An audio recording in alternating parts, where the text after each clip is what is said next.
ਹਾਂਜੀ ਦੋਸਤੋ, ਆਹ ਦੇਖੋ ਪੰਛੀਆਂ ਨੂੰ ਵੀ ਰੱਬ ਨੇ ਕਿੰਨਾ ਵਧੀਆ ਦਿਮਾਗ ਦਿੱਤਾ ਹੈ। ਕਿੰਨਾ ਵਧੀਆ ਘੋਂਸਲਾ ਤਿਆਰ ਕੀਤਾ ਹੋਇਆ ਹੈ।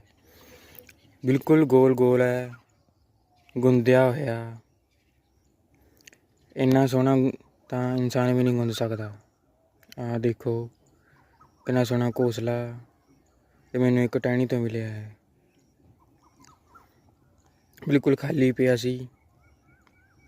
ਬਹੁਤ ਸੋਹਣਾ ਘੋਂਸਲਾ ਬਣਾਇਆ ਹੈ। ਧੰਨਵਾਦ।